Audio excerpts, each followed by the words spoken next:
Hi and welcome to Life and Faith from the Centre for Public Christianity. I'm Natasha Moore. And I'm Simon Smart. We're speaking with Darrell Bock, who's a professor of New Testament studies at Dallas Theological Seminary. He's done a lot of work on the historical Jesus and the reliability of the Bible text and has written more than 30 books on biblical topics, including the popular Breaking the Da Vinci Code, which investigated the claims that Dan Brown's book made about Jesus and the history of the church. He's well equipped then to shed some light on today's topic, which is Jesus, the Bible and conspiracy theories. Welcome to the program, all the way from Texas. Well, it's my pleasure to be here and any time to look at conspiracies.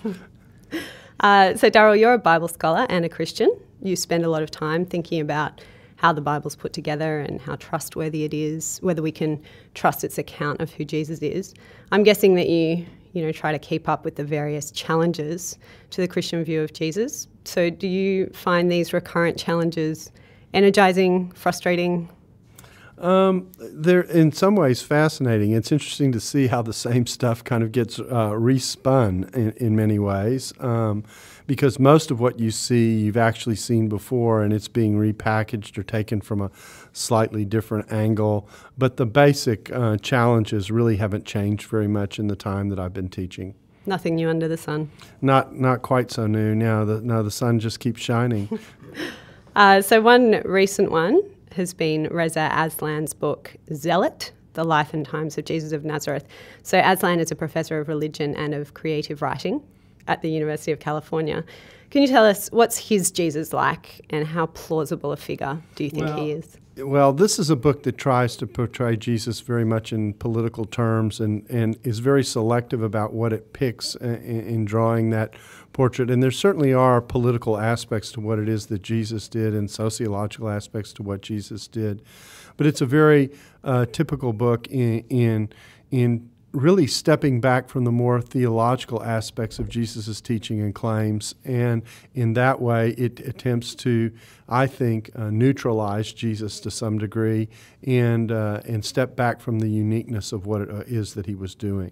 Now, Darrell, an even more recent example was Bart Ehrman's book, How Jesus Became God. Now, Bart Ehrman's a well-known professor of religious studies at the University of Carolina. I know you've engaged with him before. And the idea in this book is that Jesus didn't think he was God, that was really something that got cooked up later by his followers sometime down the track. And this is a common idea, but how widely is it accepted among scholars?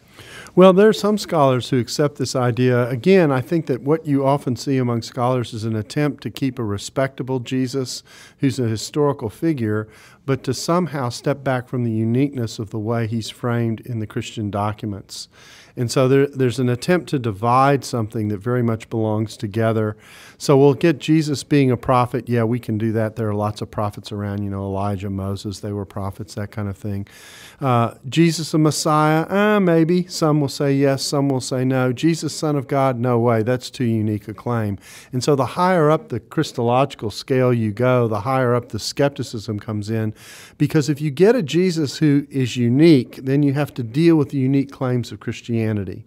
So it becomes culturally acceptable, I think, to try and keep a respect for Jesus, but not too much respect, so that he becomes a religious leader like other religions, and it's an attempt to lower the profile of Christianity.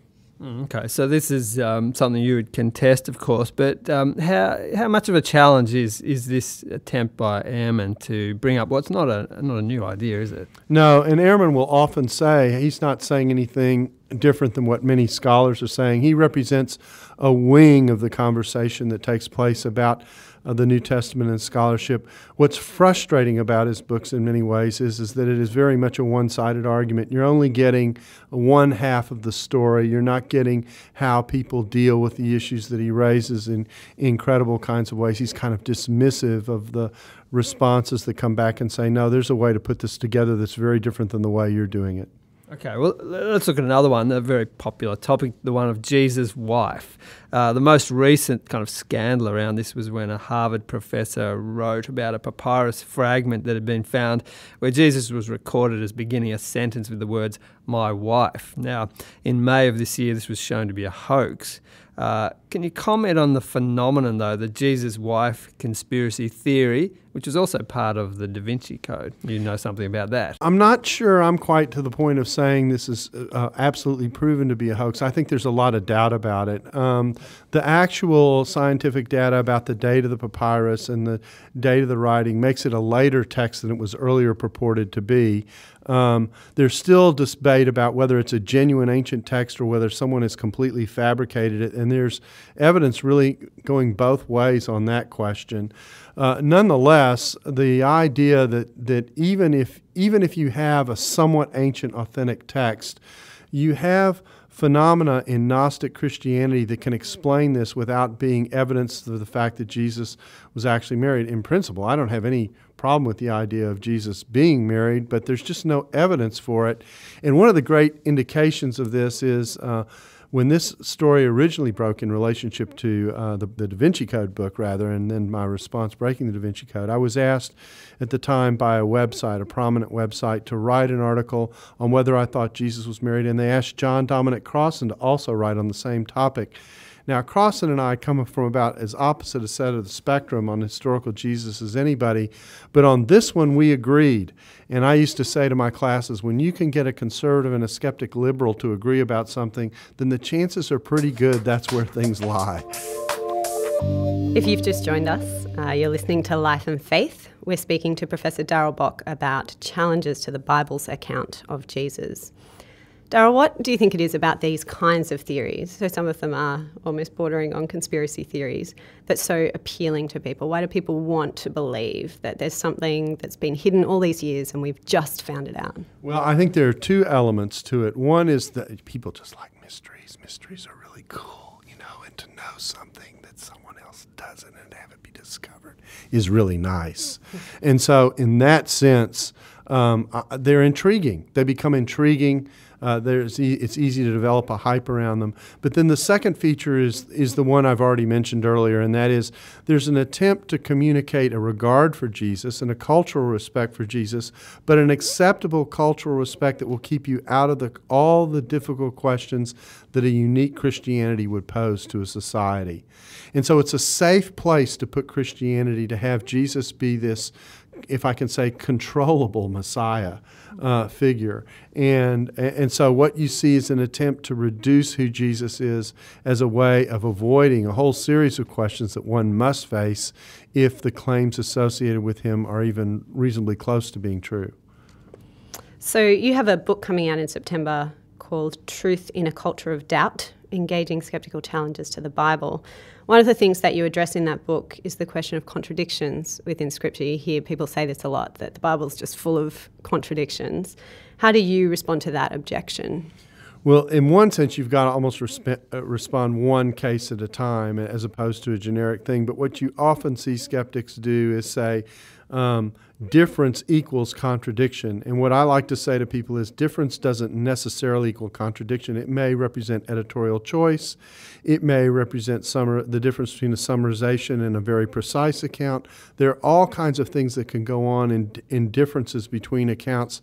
And I like to illustrate this by saying, if you ask my wife and me about our courtship, there will be certain things that will come up that will be very similar. There will be certain things that she'll talk about and notice and tell you about that didn't even register on my story screen because I just wasn't concerned about those types of things, and vice versa.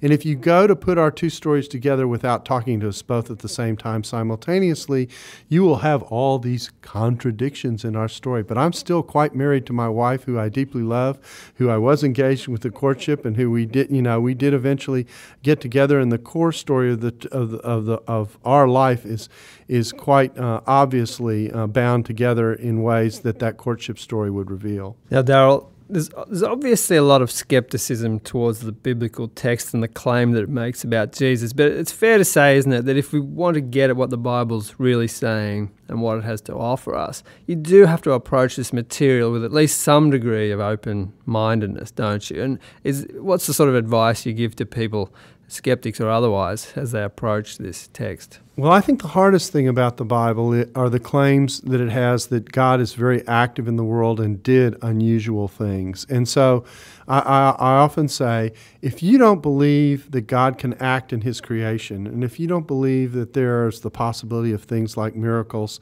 the Bible is going to give you headaches. I mean, it just is. And you're going to see efforts to try and explain how you get what we have without accepting what you have in the text.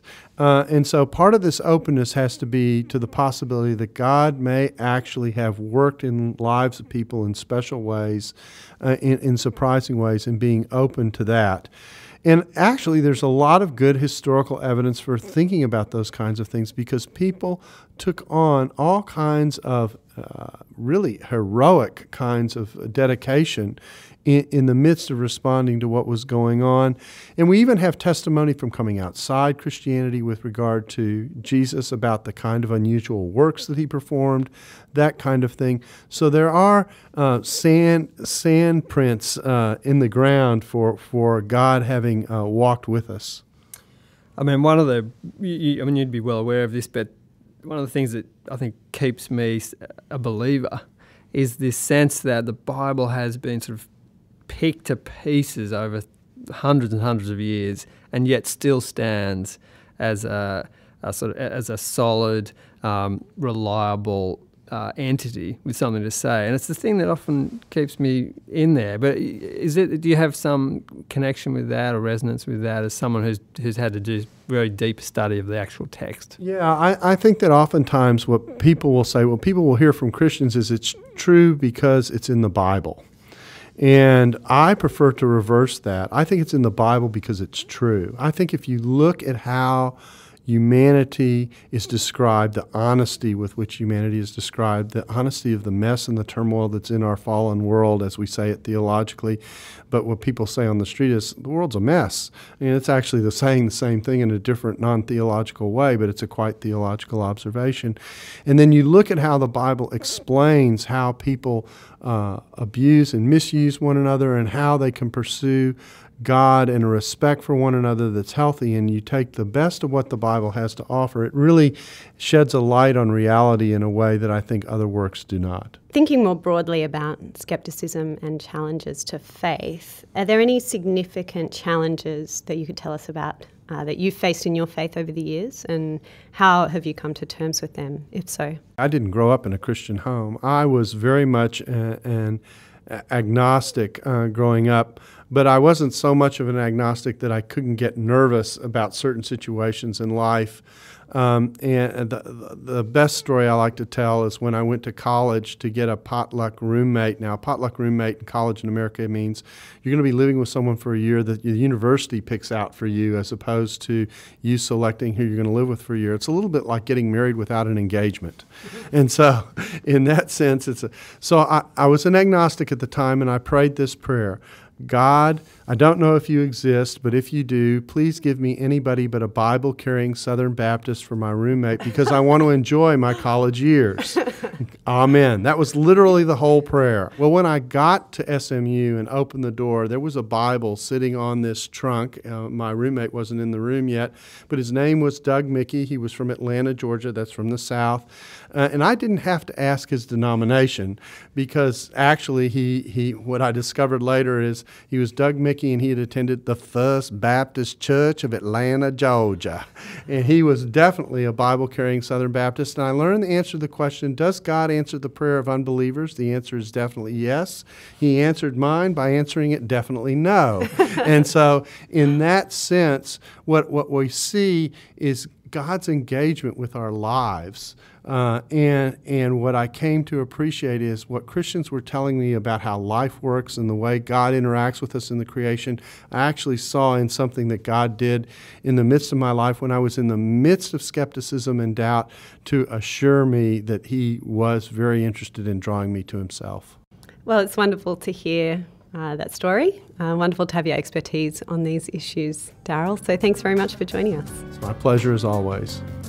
We've been speaking with Professor Darrell Bock from Dallas Theological Seminary. For more interviews with Darrell, for our other material, you can head to our website at publicchristianity.org. See you next week.